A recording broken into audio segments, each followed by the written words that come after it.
Welcome to the Bark and Bite. My name is Brandon Baker of Black Dog Barbecue, and today I'm teaming back up with Charbroil Grills to show you how to make French onion pasta on the grill. With the temperature dropping, we are fully into comfort food season, and I wanted to transform one of my favorite soups, which is French onion soup, into a pasta dish and see how it turned out. Just as a little background, French onion soup used to be considered a poor man's dish because the ingredients that you're throwing in there for the most part are incredibly cheap. Think about it. Cheese, onion, broth, these are all cheap ingredients that we can still go to the store.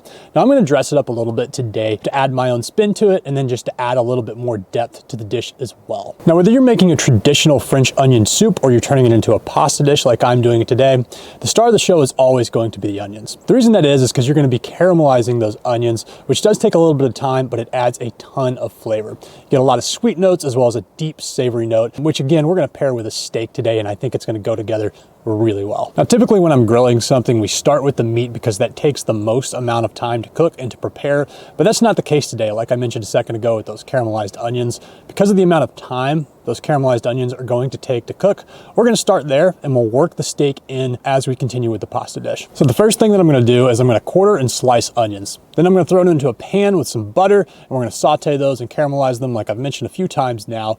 Once we're done with that, I'm gonna add in some Worcestershire sauce and some wine to add some flavor before adding in broth and adding in some pasta as well to make the bulk of the dish. Now when we get to the phase where we're adding in the broth and the pasta, that's when I'm gonna throw the steak on the grill, and I'd recommend waiting until that time just so the steak's not sitting there cooked for a while and getting cold. By starting when you're a little over halfway through this process, you're gonna ensure that your timing's right and you're gonna be able to let that steak rest still a little bit, but you can serve it with the pasta in a timely manner. Now since I'm making this entirely on the grill today, I'm gonna use Charbroil's 3-burner Pro Series gas grill. Now the reason that I'm doing that is because it is a side burner where I can caramelize the onions, I can cook the pasta, and really make the bulk of the dish. And of course I'll be using the regular part of the grill so I can cook those steaks. Now once the onions are caramelized and the pasta is cooked through, we'll pull the pan from the grill and then we'll add some cheese on top of that mixture and throw it into the broiler. The reason that we're doing that is just to get a nice caramelized finish on the top, just to add another layer of flavor. Now that I've walked you through how we're going to be making this French onion pasta, let's get started.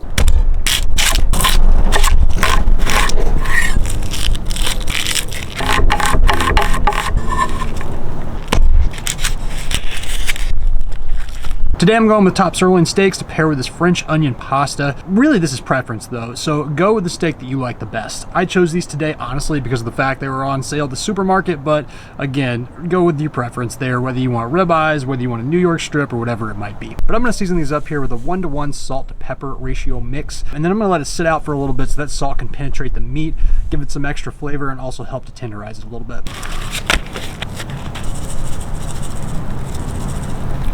Flip it over and do the same thing. Simple as that, and we're good to go. Start by melting half a stick of butter. Time to add in the onions. Get these all well coated with the butter. All right, so we're just gonna let these onions caramelize for a little bit. We'll let them cook for a minimum of 20 minutes. Can definitely let them go longer if we want to, but just kind of time to sit back, watch them, give them a stir every once in a while, and let them develop some of that color and a lot of that great taste. Forgot, I'm gonna give these a season with salt and pepper real quick. All right, y'all, I've let these onions caramelize for about 20 minutes, and I'm gonna let them continue to caramelize for probably another 20-25 minutes before I pull this so they can really get a nice dark color and really bring out that nice sweet flavor the onions are gonna provide. All right, one thing I forgot to mention is I am putting this on the very lowest heat setting on the side burner for the grill. Anything above that, you're gonna run the risk of burning the onions. But I wanted to stop real quick because I am gonna go ahead and add in my Worcestershire sauce, as well as a little bit of wine, help get a little bit of the brown bits off the bottom, and then also go ahead and start building those layers of flavor. Adding in the Worcestershire sauce and plenty of white wine. I'm gonna scrape off any of those brown bits on the bottom of the pan, and then you're just gonna let this liquid evaporate and these flavors start to come out. This is gonna be delicious. I'll tell you what, by the time these onions are done, they're just gonna be little flavor bombs in this pasta. They're gonna be absolutely wonderful. We are just gonna continue to make sure that we are scraping the bottom of the pan so nothing sticks and getting some of that flavor and just mixing these up. All right, we've let these onions caramelize for about 40 minutes now, and at this point, they look great, they smell great. So I'm gonna go ahead and add in the pasta, beef broth, and thyme. for a little bit of aromatics at the end. But we're gonna bring that pasta to a boil. We're gonna cover this and cook it for about 15 minutes until that pasta is nice and tender, and then we can pull this off the grill. Something to note at this point as well, if you're cooking a steak like I am today, I'm gonna go ahead and throw it on right now that these onions are caramelized. I wouldn't do it too early because that steak's just gonna be sitting there, but now that we know we've got about 15 or 20 minutes for that pasta to cook, I'm gonna go ahead and get this on the grill.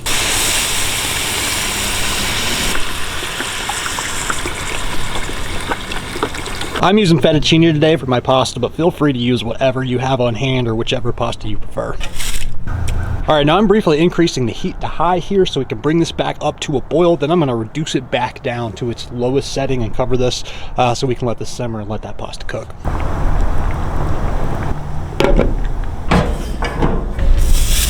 All right, like I said, while our pasta's cooking, we're gonna throw on these steaks, and they're both only about an inch thick, so this is not gonna take very long. I've got this over very high heat, so we're gonna give these a nice sear on both sides and try and finish these off very quickly.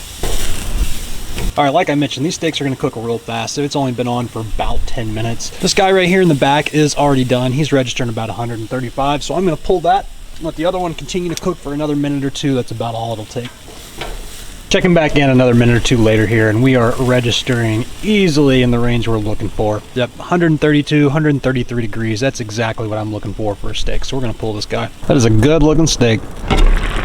All right, it's been about 15 minutes. Our pasta is fully cooked, so we are going to add in some heavy cream just to thicken this up a little bit. And then we're gonna pull this off the side burner. Forgot I'm gonna pull out the thyme. No need for this to be in here anymore. And I'm just gonna let this cook for a few more minutes. Besides the heavy cream, I want some of this liquid to evaporate. Not all of it, but a little bit more than what we're at right now. So once that happens, we'll pull this off. Let's thicken it up and we're good to go.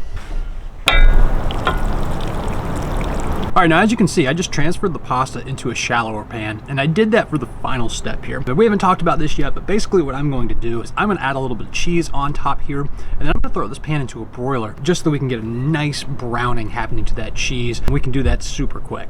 The pasta itself is cooked through, so we just wanna melt that cheese quickly. So I'm about to do that now, and we'll finish this up.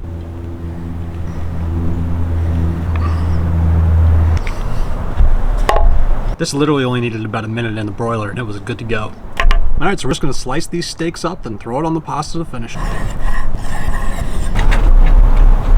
Nice medium finish and we are good to go. Get some nice garnish in there. So we just pulled the dish out of the broiler and added the steak on top. So I'm gonna go ahead and give it a try. God, this looks good. That's incredible. Y'all, I absolutely love this. This pasta dish packs a ton of flavor. Gotta get another bite. That's just so good. I guess I'll call it the French onion sauce, but those caramelized onions as well as that creamy finish just go together so well. I really enjoy trying to experiment on the grill, especially with something like a pasta dish where I can just add really that grilling component that we all love to do and add it to something that's a little bit more of a traditional meal. Honestly, I couldn't be happier with how this came out. This is one that's probably a top 3 to 5 pasta dish that I've tried, or that I've made, excuse me. Really recommend giving this a try. And that wraps up today's video. As always, thank you for stopping by. I honestly could not recommend making this meal enough. This is absolutely delicious. But please make sure to subscribe to the channel and give this video a like if you haven't already. Let us know what you think in the comments below. And until next time, happy grilling.